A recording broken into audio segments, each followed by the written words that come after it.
आपके माध्यम से कहना चाहूंगा कि कुछ एक कर्मचारी जो किसी भी संगठन से ना जुड़े हैं, अपने अस्तित्व को बचाने के लिए हिमाचल प्रदेश के जो कर्मचारियों का जो स्केल था 1/1/2016 से इसको प्रदेश में लागू होना था। पूर्व सरकार ने इसको 1/1/2022 में लागू किया और प्रदेश के कर्मचारियों ने पूरे 5 साल कभी आवाज नहीं उठाई कि कर्मचारियों को जो देनदारी है इसको जो इनका जो छठे वेतन योग की जो सिफारिश को लागू किया और कर्मचारियों की देनदारियों को दिया जाए। लेकिन प्रदेश में 1/1/2022 में जब इसको लागू किया गया, प्रदेश के हर एक कर्मचारी को सिर्फ 50-50 हज़ार रुपये का ही एरियर दिया गया।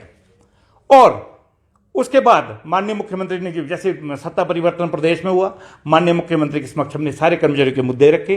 लेकिन जो माननीय मुख्यमंत्री की जो प्रदेश की वित्तीय स्थिति है इस वर्ष खासकर, और मुझे लगता है कि माननीय मुख्यमंत्री जो वचन के पक्के हैं, जिस तरह उन्होंने प्रदेश में ओपीएस को लागू किया, आगे 1 साल के भीतर मुझे कर्मचारियों की जो देनदारी है इसको भी दिया जाएगा।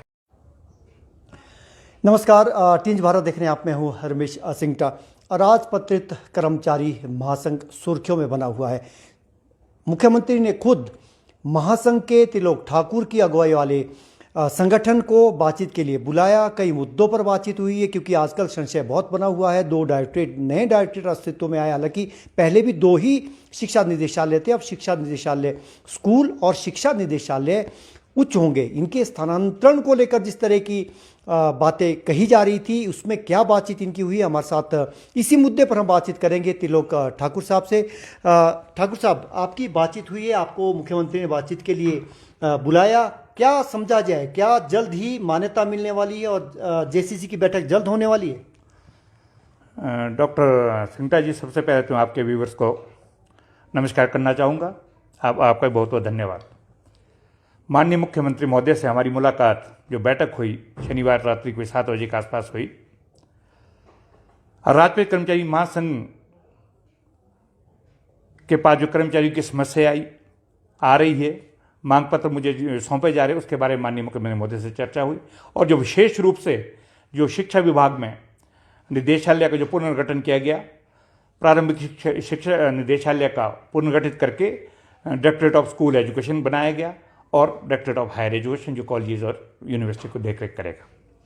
और बीच में ऐसी अफवाहें फैलाई जा रही थी, कुछ पेपर के माध्यम से भी आ रहा था कि हिमाचल प्रदेश का जो उच्च शिक्षा निदेशालय है इसको स्थानांतरित धर्मशाला या कहीं और जगह किया जा सकता है, जिससे कि कर्मचारियों में बहुत संशय था। इसी बारे में हमने विशेष रूप से चर्चा की और माननीय शिक्षा मंत्री महोदय भी उस बैठक में मौजूद रहे। तो माननीय मुख्यमंत्री महोदय जी ने स्पष्ट शब्दों में कहा कि हिमाचल प्रदेश का जो उच्च शिक्षा विभाग है इसका स्थानांतरण कहीं भी नहीं किया जाएगा, ना स्कूल शिक्षा इसका किया जाएगा, क्योंकि जिनके अपने भवन है, जिनके पास अपनी भूमि है, ऐसे किसी भी विभाग को स्थानांतरित नहीं किया जाएगा। हाँ, कुछ बात चली है, जिनके रेंटेड भवनों में जो कार्यालय चल रहे हैं उनको स्थानांतरित करने की बात माननीय मुख्यमंत्री महोदय ने कही है। वो कौन से कार्यालय होंगे जिनके पास अपने भवन नहीं है? वो कौन से कार्यालय होंगे, कितने कार्यालय? क्योंकि संशय थोड़ा दूर हो जाए। शायद इसमें मुझे थोड़ी जानकारी नहीं है। जैसे रेरा के कार्यालय है और 2-4 और ऑफिस है जो भी होंगे, इस बारे में मुझे जो के नाम सरकारी भवनों में चल रहे हैं वो कोई भी स्थानांतरित नहीं होगा। जिनके कहीं अपने भवन या छोटे छोटे जो के नाम ऑफिस है उनको शिफ्ट किया जा सकता है। इसमें क्योंकि शिक्षक संगठन ये कह रहे हैं, उनको संशय है कि हमारी एक तरफ से एस्टेब्लिशमेंट उच्च निदेशालय में लगभग 12,000 के आसपास होगी और जो शिक्षा निदेशालय स्कूल होगा उसमें लगभग 1.5 लाख की एस्टेब्लिशमेंट होगी। तो उससे क्योस पैदा हो जाएगा, जो प्रमोशनल चैनल है वो प्रभावित हो गए। उन्होंने सरकार ने भरोसे में नहीं लिया संगठनों को, जो स्टेक होल्डर है उनको भरोसे में नहीं लिया। मैं टीचर एसोसिएशन के बारे में कोई जिक्र करना नहीं चाहूँगा क्योंकि हमारे से संबंध नहीं रखते हैं। लेकिन जो हमारी अपनी जो नॉन टीचिंग फेडरेशन है, जिसके वरिष्ठ उपाध्यक्ष रविंद्र मेहता जी मेरे साथ बार बार माननीय हैं, शिक्षक चीफ, जो हमारा मेन मुद्दा हमारा था हमारा था कि हमारा जो यूनिफाइड पैटर्न होना चाहिए, यानी कैडर हमारा संयुक्त होना चाहिए। पूर्व में हमारे निदेशालय 2 थे और कैडर हमारा संयुक्त था। नहीं, प्रमोशन आपका भी, क्योंकि उसमें दूसरे कर्मचारी भी है, आपसे जुड़े कर्मचारी भी है, उनका क्या होगा, उनके प्रमोशन का क्या होगा, ये उनमें डाउट है। उनमें मुझे नहीं लगता कि जिस तरह से, जैसे हमारे ऑफिस तो वही रहे, ऑफिस कहीं कम कोई नहीं किया जा रहा है। जो नोटिफिकेशन की जा रही है उसमें ऑफिस कहीं भी कम नहीं किया जा रहा है। और माननीय शिक्षक सचिव जो बार बार कह रहे हैं कि जितने भी स्टेक होल्डर्स हैं, जो हम भी मिले उनसे, उन्होंने कहा कि आपकी जो पदोन्नतियां हैं और आपके जो पद है कोई समाप्त नहीं किया जाए, ना कोई पदोन्नतियों में कोई बाधा आएगी। ये तो एक त्वरित इशू हो गया। दूसरा कर्मचारियों के, क्योंकि महासंघ बड़ा संगठन है, बिल्कुल, बिल्कुल। आपको क्या लगता है, क्योंकि अभी तो धड़ों में बटा हुआ था, क्या संकेत मिले मुख्यमंत्री की तरफ से, क्या आपके साथ जल्द मान्यता सरकार देकर जेसीसी करेगी? मुझे पूर्ण विश्वास है, जिस ढंग से हमारा संगठन हमने जो चुनाव करे, मैंने आपसे भी बार बार कई बार आपसे इस मुद्दे पर चर्चा हुई। मैंने कहा कि हिमाचल प्रदेश राज्य कर्मचारी सेवा महासंघ एक ही संगठन हिमाचल प्रदेश में है जिसका नेतृत्व मैं कर रहा हूँ। दूसरे लोग हैं, किस मकसद से उन्होंने संगठन को खड़ा किया, प्रदेश का तमाम कर्मचारी इस बात को जानता है। और मैं तमाम कर्मचारियों को आपके माध्यम से फिर भी कहना चाहूँगा कि मुख्य धारा में जुड़े। और मुझे पूर्ण उम्मीद है कि हिमाचल प्रदेश के माननीय मुख्यमंत्री जो कर्मचारियों के मुद्दे पर बड़े संवेदनशील है, हर एक बात को माने, क्या प्रदेश की क्या स्थिति, वित्तीय स्थिति है, इस कारण कुछ जो हमारे फाइनेंशियल इशू है इस पर थोड़ी देरी हो रही है। और मुझे पूर्ण उम्मीद है कि कर्मचारियों की जो भी देनदारियां हैं माननीय मुख्यमंत्री महोदय उनको समय रहते रहते पूरी कर देंगे। और कर्मचारियों का जो संयुक्त सलाहकार समिति की बैठक है वो भी जल्द से जल्द होगी, मुझे पूर्ण उम्मीद है। कर्मचारियों का क्योंकि बड़ा मुद्दा है हिमाचल प्रदेश में, और सरकार को लगभग 2.5 साल का कार्यकाल पूरा होने वाला, लेकिन कर्मचारियों के 12,000 करोड़ यानी 10,000 करोड़ से अधिक का ये देनदारियां है जो एरियर के तौर पर है, और डीए समय पर नहीं मिल पा रहा है। कर्मचारी निराश है, अलग अलग समय पे, पहले सचिवालय ने प्रदर्शन किया, फिर कई और संगठन भी है, वो समय समय पर सरकार को चेताते भी है। उस इन मांगों का, जो आर्थिक मांगे हैं, उनका समाधान क्यों नहीं हो पा रहा? क्योंकि कोई एक प्लेटफॉर्म है नहीं है जो सरकार के साथ बातचीत कर पाए।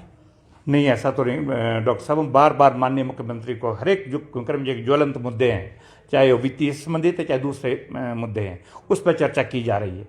मैं आपके माध्यम से कहना चाहूँगा कि कुछ एक कर्मचारी जो किसी भी संगठन से ना जुड़े हैं, अपने अस्तित्व को बचाने के लिए हिमाचल प्रदेश के जो कर्मचारियों का जो स्केल था 1/1/2016 से इसको प्रदेश में लागू होना था। पूर्व सरकार ने इसको 1/1/2022 में लागू किया और प्रदेश के कर्मचारियों ने पूरे 5 साल कभी आवाज़ नहीं उठाई कि कर्मचारियों को जो देनदारी है, इसको जो इनका जो छठे वेतन योग की जो सिफारिश को लागू किया और कर्मचारियों की देनदारियों को दिया जाए। लेकिन प्रदेश में 1/1/2022 में जब इसको लागू किया गया, प्रदेश के हर एक कर्मचारी को सिर्फ 50-50 हज़ार रुपये का ही एरियर दिया गया। और उसके बाद माननीय मुख्यमंत्री ने जैसे सत्ता परिवर्तन प्रदेश में हुआ, माननीय मुख्यमंत्री के समक्ष हमने सारे कर्मचारियों के मुद्दे रखे। लेकिन जो माननीय मुख्यमंत्री की जो प्रदेश की वित्तीय स्थिति है इस वर्ष खासकर, और मुझे लगता है कि माननीय मुख्यमंत्री जो वचन के पक्के हैं, जिस तरह उन्होंने प्रदेश में ओपीएस को लागू किया, आगे 1 साल के भीतर भीतर मुझे कर्मचारियों की जो देनदारी है इसको भी दिया जाएगा। आपने आर्थिक हवाला दिया, आर्थिक स्थिति तो प्रदेश की, ये तो कर्ज बढ़ता ही जाएगा। ये स्थिति चाहे सरकार जिस मर्जी की रहेगी, ये तो कर्जा बढ़ना तय माना जा रहा है। इसमें कोई बहुत ज़्यादा सुधार होने की गुंजाइश वैसे नज़र नहीं आ रही। क्या कर्मचारियों की देनदारियां समय पर मिलेगी? क्योंकि कर्मचारी का सवाल उठा रहे, ये आप पे नहीं उठा रहे, लेकिन कर्मचारी की मांग है कि देनदारियां देना ये सरकार का दायित्व है, वेलफेयर स्टेट है। बिल्कुल बिल्कुल, हम इस बात से पीछे नहीं हटते। माननीय मुख्यमंत्री के समक्ष हमने यही बात रखी है।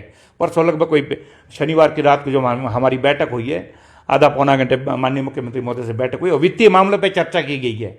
जिस तरह से कुछ पेपरों में जो रिसोर्स मोबिलाइजेशन की कमेटी जो बनी है, उसमें जो अपने मुकेश अग्निहोत्री जी के नेतृत्व में उसमें एक चर्चा इस बात की भी आई कि जो कम्यूटेशन है इसको समाप्त किया जा रहा है, जो कि एक एडवांस पेंशन 40% कर्मचारियों को मिलती थी। इस बारे में माननीय मुख्यमंत्री से हमने चर्चा की। 58 से 59 वर्ष की बात भी ये बहुत महत्वपूर्ण चर्चा करी है। लेकिन प्रदेश को किस तरह आर्थिक जो संकट से प्रदेश सरकार जूझ रही है, इसको पटरी पर लाया जाए। माननीय मुख्यमंत्री ने हमसे सुझाव मांगे और माननीय मैं आपके माध्यम से प्रदेश के तमाम कर्मचारियों को कहना चाहूँगा कि कर्मचारी की जो देनदारियाँ हैं, देरी जरूर हो सकती है और कर्मचारी की देनदारी जरूर मिलेगी। चलिए, हमसे बात करने के लिए बहुत बहुत शुक्रिया। तो इनका ये कहना है कि यहाँ देर हो सकती है, अंधेर नहीं होगी, इनकी देनदारियाँ मिलेगी, उसमें वक्त लग सकता है। 2 प्रमुख जो इशू थे, कम्यूटेशन का इशू था, दूसरा जो इनकी रिटायरमेंट एज है वो इन्होंने आग्रह किया है सरकार से, मुख्यमंत्री के पास अपना सुझाव रखा है कि 58 से 59 साल इसको की जाए। सरकार, ये देखने वाली बात होगी कि सरकार इस पर कब तक कार्रवाई करती है। तेज भारत देख रहे हैं आप, नमस्कार।